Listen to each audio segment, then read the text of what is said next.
Hello, I'm Tobias Fellis, the Managing Director of Felcorp Financial Planning Support. We are a managed offshore outsourcing provider specialising in paraplanning and admin support. Today I wanted to discuss the question, how will quality of advice review change existing paraplanning arrangements? I've heard a lot of different opinions about the QAR in the past 6 months. I've spoken to heads of dealer groups, corporate AFSLs, and a raft of smaller practices.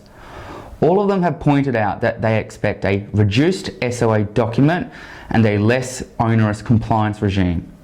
This is good news, albeit we all wish that this should have been announced many years ago.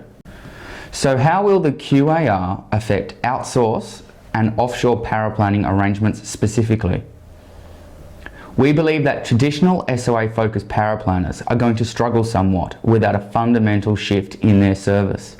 To date, paraplanners have designed their service and pricing around the SOA document generation process. While this isn't necessarily the wrong process, most financial planners still want this today, we don't believe it will be a sustainable business model once the QAR comes into force. We are seeing more and more practices, especially in the self-licensed space, create value through the advice journey rather than on the SOA document.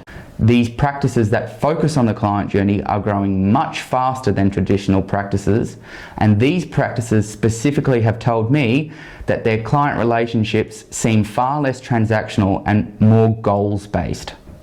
From the 50 or so practices we work with, about 15 of them have consciously changed to a client journey process rather than SOA focused. These practices are growing at twice the rate compared to our SOA focused practices, with the main difference being is that we are seeing the SOA no longer a core focus or even a point of sale for these practices.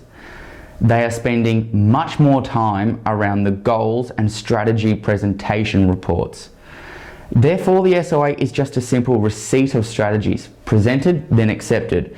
In this case, the SOA is not the presentation of advice, but a simple receipt.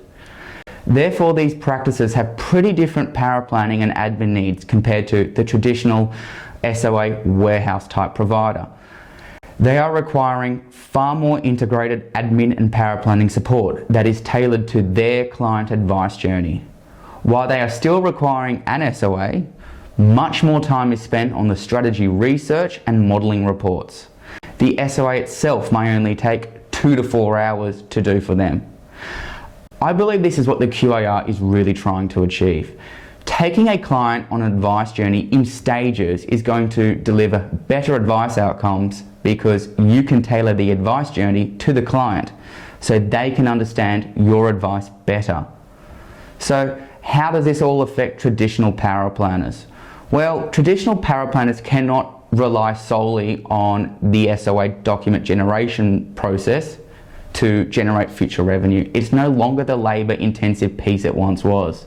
So without a fundamental change to their service to provide ongoing holistic advice support, I'm not too sure how they will survive.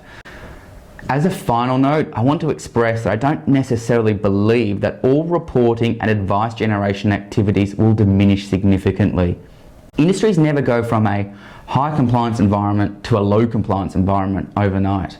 We still expect the SOA production process to reduce by approximately 25% for practice, but nowhere near the 50 to 75% some people have been touting. We still believe that you're going to need some paraplanning support, but you will definitely need admin support.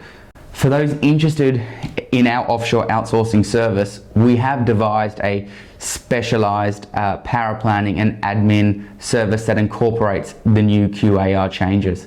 To find out how we can provide you with a stable and scalable offshore staffing solution, please visit our website, give us a call or send us an email.